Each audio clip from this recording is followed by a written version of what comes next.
ఎర్ర క్యాపు, ఎర్ర చొక్కా మ్యాచింగ్ అదిరిందమ్మా లావణ్య. అనుకోకుండా అట్లా మ్యాచ్ అయిపోయాయనమాట. ఇంక ఇదొచ్చేసి నైట్ వ్లాగ్ అనమాట. రాత్రి ఇంక ఇక్కడ మస్తు చలి పెడుతుందని నేను చెప్పినా కదండి. ఆల్రెడీ నా గెటప్ చూస్తేనే మీకు తెలుస్తూ ఉంటుంది. నేను ప్రతి వీడియోలో చెప్తానే ఉంటాను. ఇంకా అయితే ఏంటంటే ఇక్కడ చలికి ఏంటంటే అస్సలు రాత్రి అన్నం తినబుద్ధి అవుతలేదనమాట.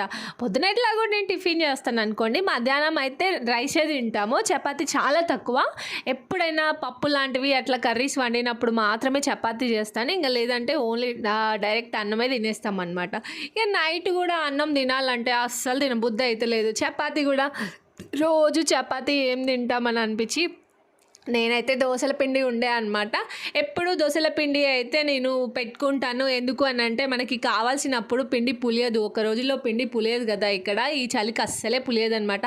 అందుకనేది ఒక డబ్బాలో అయితే స్టోర్ చేసుకొని చక్కగా ఫ్రిడ్జ్లో అయితే పెట్టేసుకుంటా. ఎప్పుడు కావాలనుకుంటే అప్పుడు చక్కగా వేసేసుకోవచ్చు. ఇంకా నేనైతే దోశలు వేస్తుంటే మా ఆయన అయితే డ్యూటీ నుంచి వచ్చిన తర్వాత చక్కగా నాకైతే ఎగ్ దోశ కావాలి అని అంటే నేను ఎప్పుడు వినలేదే ఇది, నేను ఎప్పుడు చేయలేదు బుజ్జి అని అంటే నువ్వు పక్కకు తప్పుకో నేను వేసి చూపిస్తాను నీకు అనేసి ఇంకా మా ఆయన అయితే రంగంలోకి దూకేశాడు అనమాట.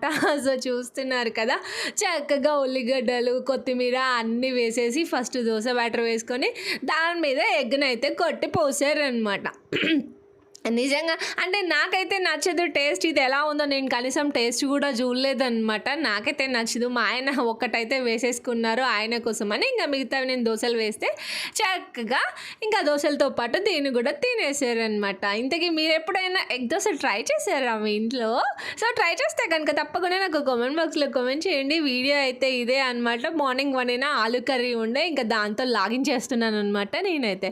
సో వీడియో అయితే ఇంతే. వీడియో నచ్చితే తప్పకుండా ఒక చిన్న లైక్ ఇవ్వడం అయితే మర్చిపోవద్దు. కొత్తగా ఎవరైనా ఇప్పుడిప్పుడే నా ఛానల్ని చూస్తున్న వాళ్ళైతే ప్లీజ్ అండి సబ్స్క్రైబ్ మై ఛానల్. అండ్ మరో మంచి వీడియోతో మీ ముందుంటాను. అంతవరకు ఉంటాను. బాయ్.